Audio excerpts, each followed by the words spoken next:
Salut à toi, c'est Eric. Alors dans cette vidéo, je vais te révéler quel est ton plus grand pouvoir.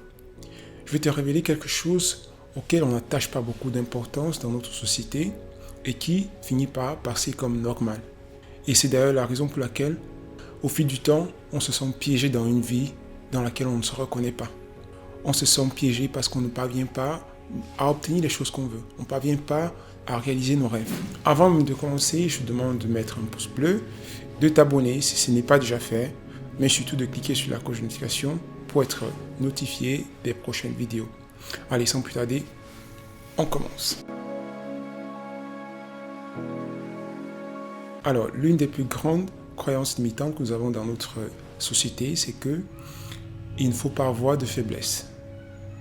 Et surtout, il ne faut pas montrer ses faiblesses. Alors, lorsque je parle de faiblesse ici, là, je me réfère essentiellement aux émotions. On va par exemple se faire punir par un parent, on va se faire gronder par un enseignant, ou bien on va se faire taquiner par des amis qui vont se moquer de nous parce que nous avons des émotions. Parce que par exemple, nous sommes timides, nous ne sommes pas courageux. Nous apprenons donc que ce n'est pas bien d'avoir des faiblesses. Avec le temps, on apprend à réprimer ses émotions. On apprend à se couper de ses émotions, à les considérer comme inadéquates. Et nous arrivons à un moment où nos émotions nous font peur. Pourquoi? Parce que la peur principale liée à l'expression des émotions, c'est la peur de compromettre l'image de soi. On a peur, par exemple, qu'en étant en colère, on va se faire rejeter. Bien, on va se faire, gronder davantage.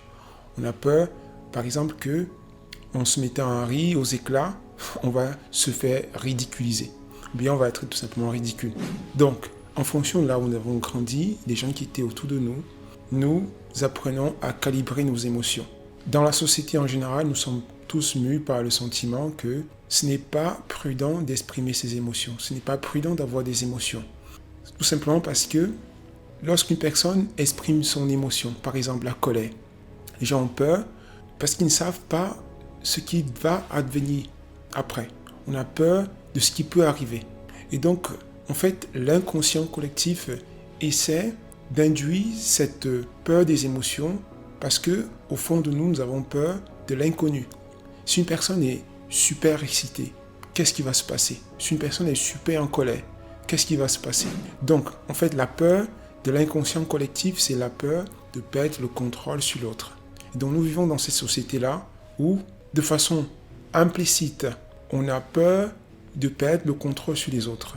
Cet aspect des choses dans la société humaine fait en sorte que tout le monde grandit avec des traumatismes à l'intérieur. Des traumatismes dus au fait qu'on n'a pas pu exprimer ce que l'on ressent. Et la première conséquence de cela, c'est que les êtres humains sont inauthentiques. Ils ne peuvent pas être vraiment ce qu'ils sont parce qu'ils grandissent avec des peurs à l'intérieur à propos de ce qu'ils peuvent être. Toutes les peurs que nous n'avons pas pu traiter vont finir par déterminer notre personnalité et donc déterminer ce que nous pouvons faire, avoir ou être.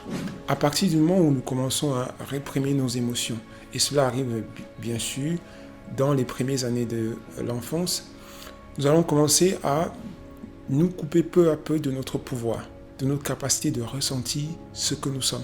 Et nous allons faire tout cela pour prétendre que tout va bien, que nous n'avons pas de faiblesse. Et l'ironie de la chose, c'est que en se comportant ainsi, on ne fait que renforcer ces émotions qui vont devenir de plus en plus puissantes. Et à la longue, en grandissant, on aura ce sentiment-là qu'il y a quelque chose qui ne va pas avec nous. Il y a quelque chose qui ne tourne pas rond avec soi. La vérité, c'est que tant que nous ne guérissons pas émotionnellement, notre créativité, notre intuition et notre capacité créative nous sera toujours limitée. Pourquoi?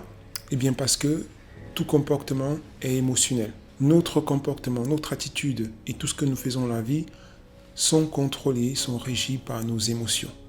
On agit toujours en fonction de comment est-ce qu'on se sent.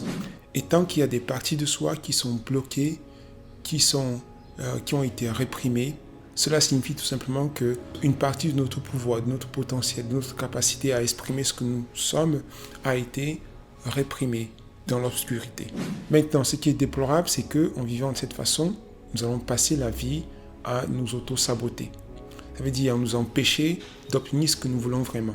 Mais la vérité, c'est surtout que la majeure partie des choses et des désirs en fait, que nous avons vient du fait que nous essayons de nous éloigner de cet état intérieur de mal-être. Nous faisons tout dans la vie pour juste essayer de vivre quelque chose de nouveau. Et la conséquence de vivre de cette façon, c'est être toujours en train d'essayer d'atteindre le bonheur dans le futur. Moi, par exemple, dis, quand j'aurai la nouvelle maison, je me sentirai mieux. Quand je trouverai l'âme sœur ou bien le partenaire idéal, je me sentirai mieux. Quand j'aurai cette nouvelle voiture ou bien ce nouveau travail, je serai finalement accompli.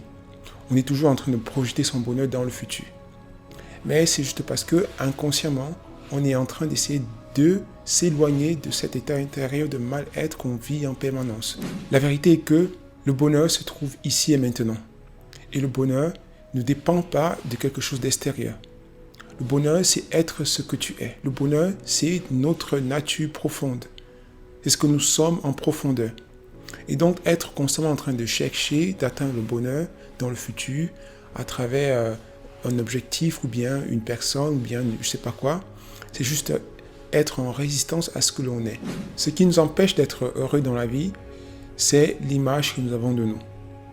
Et cette image-là a été forgée à travers des expériences douloureuses que nous avons eues dans l'enfance. Nous avons construit notre image dans la douleur, dans la souffrance. Et nous avons imposé tellement et tellement de limites sur ce que nous sommes. Parce qu'à un certain moment, l'enfant commence à vivre en fonction de comment est-ce qu'il est perçu. Il commence à adapter son comportement, adapter son attitude en fonction de comment est-ce que les gens le perçoivent.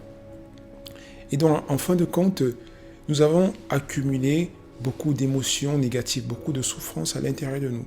Ce qui fait en sorte qu'on est sans cesse en train de regarder à l'extérieur et chercher la solution à cet état de mal-être. La vérité cependant, c'est que pour accéder à votre lumière, pour accéder à ce bonheur, vous devez confronter votre obscurité. Vous devez regarder à l'intérieur de vous et faire face à ces émotions qui se trouvent à l'intérieur de vous. Si tu ignores tes émotions, elles vont te contrôler toute ta vie et tu vas toujours te retrouver en train de lutter avec les circonstances, les conditions de ta vie. En train de te demander pourquoi est-ce que je ne trouve pas la motivation pour pouvoir faire ce que je veux. Pourquoi est-ce que je ne sens pas l'inspiration de passer à l'action? Pourquoi est-ce que je ne suis pas la personne que je veux vraiment être? À moins que tu n'aies le courage de regarder en toi et de comprendre la vérité qui a toujours été là. Le fait que chaque émotion désagréable n'est là que pour te porter un message, pour te donner l'occasion d'accéder à une conscience supérieure, à une conscience plus élevée de toi. Mais le dilemme dans la vie, c'est que on est à l'extérieur en train de chercher la solution à un problème qui se trouve à l'intérieur de nous. Et plus c'est difficile, plus on insiste. Donc, en conclusion, ton plus grand pouvoir, c'est apprendre à donner du crédit à chaque émotion que tu éprouves. Et bien sûr, je parle ici là de chaque émotion désagréable que tu éprouves. Tu dois apprendre à ne plus résister ou bien à ne plus supprimer les émotions désagréables que tu éprouves. Tu dois plutôt apprendre à rechercher, à écouter le message qui est derrière, mais surtout à mettre en question les croyances limitantes qui renforcent ces émotions désagréables que tu éprouves. Ton plus grand pouvoir est de voir chaque émotion négative non plus comme une faiblesse, mais comme une opportunité d'accéder à un niveau supérieur de conscience. Parce qu'une chose est sûre, c'est que à partir du moment où tu vas commencer à accueillir tes émotions, à essayer de comprendre le message qu'elles veulent te transmettre, tu seras en fait en train d'apprendre à créer ta réalité intentionnellement. Parce qu'en fait, ce qui t'empêche de créer ta réalité intentionnellement, c'est parce que tu es coupé de ton pouvoir. Et si tu es coupé de ton pouvoir, c'est parce que tu es coupé de ta capacité de ressenti. Le pouvoir personnel, notre pouvoir personnel réside dans notre capacité de ressenti. À partir du moment où tu as peur de ce qu'une autre personne peut causer à l'intérieur de toi, en fait, tu mets ton pouvoir à l'extérieur. Et tu te déconnectes de la source de ton pouvoir qui réside dans le ressenti, dans la capacité à être présent à tout ce qui se passe, à tout ce qui se produit à l'intérieur de toi. Comme Einstein l'avait dit, tu ne peux pas résoudre un problème avec le même état de conscience qui a créé ce problème. il faut que tu accèdes à un état de conscience supérieur qui va te permettre de mieux voir en fait quelle peut être la solution à ce problème. Mon travail en fait en tant que coach, c'est d'accompagner les gens, de les aider à voir ce qu'ils ne sont pas capables de voir en eux, de leur permettre de se comprendre mieux, de faire la paix avec leur passé, afin qu'ils aient la capacité de se connecter à leur pouvoir intérieur et de créer leur réalité intentionnellement. Alors juste pour résumer ce qu'on a vu dans cette vidéo, c'est le fait que notre plus grand pouvoir réside dans notre capacité à accueillir nos émotions négatives. Ce qui rend une personne forte, c'est sa capacité de rester équilibrée lorsqu'elle vit des émotions négatives. Sa capacité de prendre du recul, de ne pas répondre brusquement. Et c'est ça qui fait en sorte que vous arriviez à vous connecter à votre pouvoir intérieur qui réside dans le ressenti. Notre pouvoir personnel réside dans le ressenti, dans la capacité d'être présent à soi. Nous vivons malheureusement dans une société où on nous a appris depuis la tendre enfance à ne pas écouter ce que nous ressentons, à avoir peur de ce que nous ressentons. Et cela fait en sorte que nous grandissons avec des troubles, des traumatismes. On ne comprend pas ce qu'on veut, on ne sait pas vraiment ce qu'on est et on finit par se sentir piégé dans la vie. Piégé entre ce que l'on veut vraiment faire, mais aussi ce que le monde extérieur, les gens autour de nous attendent de nous. C'est pourquoi je t'ai rappelé dans cette vidéo que en fait, ton plus grand pouvoir, c'est le pouvoir de faire en sorte que chaque émotion que tu éprouves devienne normale et non plus un problème. Voilà, c'était tout pour cette vidéo. J'espère que tu as aimé. Si c'était le cas, mets-moi un pouce bleu. Tu t'abonnes si ce n'est pas encore fait. Et surtout, tu cliques sur la cloche de notification pour être informé des prochaines vidéos. Cette vidéo est la 4e vidéo de la série Comment créer sa réalité consciemment. Jusqu'à la 5e vidéo, on se dit salut.